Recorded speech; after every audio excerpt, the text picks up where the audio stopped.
So hi guys and welcome to another Shroom review. Yes, I'm doing reviews nowadays. So basically, I'm just gonna get to the chase. I am going to talk about the David Fincher movie Gone Girl. Gone Girl is directed by David Fincher, as I already mentioned, and it stars actors such as Ben Affleck, Rosamund Pike, Neil Patrick Harris, Tyler Perry, Carrie Coon, Kim Dickens, and yeah, that's pretty much it. Oh, Emily Ratajkowski. I don't know how to pronounce that. He's in it. So yeah, I won't go to spoilers or anything like that, but I will talk a bit about the movie's plot. As a short synopsis, I would say you should really go watch the trailer because trust me, this is one of those good trailers that doesn't spoil the freaking movie. It is you can watch the trailer. Go ahead. I watch it also. So yeah, this is the IMDb plot synopsis. No, not plot synopsis, but just a general overview of the story. With his wife's disappearance having become the focus of an intense media circus, a man sees the spotlight turned on him when it's suspected that he may not be innocent. So that is all. That is absolutely all that I will tell you about the story. Rest you should find out by watching the movie, quite honestly, because it is good. God damn, it is good. Honestly, this is... Damn! I was blown away by this movie. I went into the movies expecting something a little bit different. Story-wise, I'm still not spoiling anything, but damn if I was blown away by this movie. Seriously. This is maybe definitely one of the best works David Fincher has ever made. Without a doubt. Like, honestly. I'd like to point out I have not seen The Girl with the Dragon Tattoo. The David Fincher one, I mean. So I do not know if I should compare it to that. I have seen The Social Network. And I've seen Zodiac. I've seen Panic Room. I've seen Fight Club. And I've seen Seven. And I've seen Alien 3. So those are all pretty much the big David Fincher movies. So that's pretty much all. So, into the movie, I guess. Also, one thing worth noting, and seriously really worth noting, is that the soundtrack, or the music overall, in the movie is done by Trent Reznor and Atticus Ross. And this is the third movie that David Fincher has done a collab in his movies with Trent Reznor and Atticus Ross, and they really deliver this time also. Just gotta say, really good soundtrack. Like, I can say that the Social Network soundtrack is just amazing just by listening to it. Like, I can listen to that soundtrack just like when I'm walking to my school or something like that. It's really entertaining and really like innovative, and it sounds like Ghosts 1 to 4 from 9 Inch Nails, and that's not a bad thing. It's really entertaining and really fits the scenes. To be honest, it never took me out of the scenes, and it's funny. Once you start listening to more of the music, you kind of notice that it fits really well. It does the thing of putting you on the edge of your seats while you're just watching something really gruesome happen. Not spoiling anything, but they really do some weird things with the music, and in a really good innovative way. And yeah, that's pretty much it about the music. Yeah, I really enjoy like when David Fincher does work with Trent Reznor and Atticus Ross. Really enjoy. I actually might just buy the soundtrack when it's up for grabs. So yeah. So I'll probably start this review just going over the overall like directing and the cinematography. I don't know how to pronounce that word of the movie, because overall in David Fincher movies, cinematography is like a basic thing. It's there and it's entertaining. It's good, but more than his other movies, and I'd like to point out he didn't do the cinematography. It was wait, I'm gonna search the name. Cinematography is done by Jeff Cronenweth. He also did Fight Club.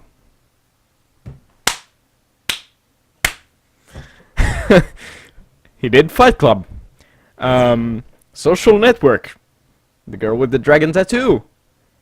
Gone Girl. So yeah, he has like a long history with Fincher, making shots, and really good.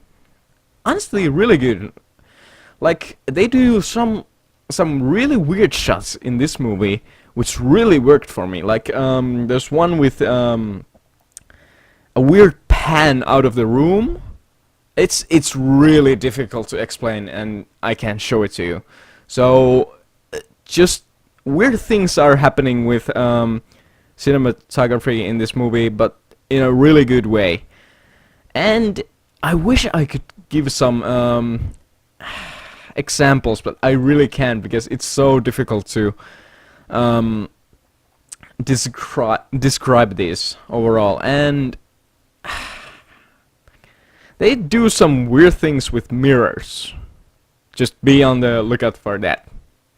That's pretty much all I'm gonna say. Cinematography is really good in this movie. Overall, the plot of the movie was pretty entertaining in my opinion. And let me just overall throw this out there, here, there. Okay, whatever. I'm just gonna throw this. The movie is 2 hours and 30 minutes. That is a hefty movie. That is a hefty movie. Almost like the Wolf of Wall Street, in a sense. But overall, I felt that this movie really deserved the length, just because it never stops. This movie overall is kind of slow, but there are absolutely parts that you are on the edge of your seat. You don't know what's happening, and it's crazy. And in this kind of movie, you need those parts, but overall, this movie is kind of slow. And that is not a bad thing. I was definitely never bored in the movie. A few times I did think like, I wonder how long this movie is gonna be. And actually, I actually thought that the movie was ending at a part, and it continued, and then it was like, oh, this is the ending. This has to be ending. And it continued after that, and I was like, what?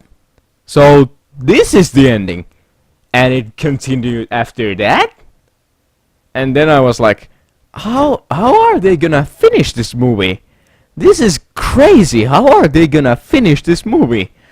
And that is probably the most weak part of the movie, the ending. I won't spoil anything once again, but it kind of just doesn't fit in with the overall tone. No, not the tone. Overall plot. It feels kind of loose, and it kind of is just out there, and they pretty much leave it open. That's the only weak link of the movie, story-wise. Otherwise, it's really good. All the characters are well written, and just overall, the actors really nailed them. And I really like those little like I don't ever recall like having like doing light chuckles during a David Fincher movie. I don't remember doing that ever. But in this movie there are many like parts where someone will say something and it will straight up cut to another screen, and people are left like, wait, what did he say? And that happens a few times. This is overall, I was surprised how funny this movie was. It's not a comedy by any sort, but just be noticed on that. Like, you should know. Well, I don't know why you should know that the movie is kind of funny. I don't know. Whatever. I like the plot overall. So the acting in Gone Girl is all across the board pretty good. Like Ben Affleck gives a really good performance as Nick Dunn. Overall, no matter how you feel about Ben Affleck, he has done bad movies. He has done good movies. He will be Batman. That's gonna happen. So I think he was okay in this. I wasn't blown away by it in any way, but it's a difficult role in the sense that actually Ben Affleck is a pretty good choice for the role overall. He kinda can like come across as a dick, but be a good guy. I guess that's what the direction of the movie was. What they wanted to do with the character, and probably why they chose Ben Affleck in the first place to that role. And in that sense, he really nailed the role. But it's really, I mean, you're not supposed to throw in some expressions on the character if he's not supposed to smile or do something else. But just overall, he's kind of like the same face the whole movie, and maybe that's a good thing overall. But when there's so many different actors that did such a good job in this movie, I don't know how to feel about it. Just I never thought that he did a bad job. That I can say. Like, I never was taken out of the movie because he wasn't acting good. Rosamund Pike as Amy Dunn. Holy crap! I won't spoil anything. Once again, I won't spoil anything. But god damn, this chick can act. Just saying. I can't even explain how she acts, but oh my god, she did such a great role, such a great performance. Must admit. Tyler Perry, I think two actors in this whole movie kinda steal the whole movie. Like, Tyler Perry as Tanner Bolt, first of all, really witty and really funny. He's the definite comedic relief of the movie, and yeah, he does a really good job in doing that. And yeah, definitely high point in the movie whenever he's on the screen. And the second actor would be Kim Dickens as Detective Rhonda Boney, and she's just like, she nailed that role. She absolutely nailed that role. Like, I've seen her in a few movies. She was in Lost, if I remember correctly. I think it was Lost. Yeah, Lost. Yeah, definitely. Yeah, I just like checked it here. So she nailed that role, without a doubt. Like, really good job. And she does that little kind of accent, like a bit like what's the chick's name in The Silence of the Lambs? Oh my god, I can't remember, but a bit like that. Not really like that. Not. God damn it, not like that whole accent, but there's some happening maybe, and maybe the only. Oh my god, one more thing. Oh man, I totally forgot to mention. Missy Pyle as the freaking news reporter chick, Ellen Abbott. God damn, good job. Because that role is basically just like you want to strangle the person, basically. You are so infuriated with that character, and she did a great job. And maybe the only weak link of the movie in acting wise would be Emily Ratajkowski. I can't really pronounce that name. And even that, not really a weak link. I won't say that. Not that, definitely a overstatement, let me say. But her role overall is like, it doesn't give her any freedom to do anything special with it, so it was okay. And her role is what she does. Also tits. What? Oh, one more thing about the acting. I forgot to mention this, but Neil Patrick Harris is in this movie. And yeah, his role is really different from anything else he's done, at least recently. Most people probably know him from maybe How I Met Your Mother, maybe. At least that's where I know him best. Or Harold and Kumar movies, that thing. But overall, he has a really serious role in this movie, and he does not crack a smile a single time in the movie, and that is weird.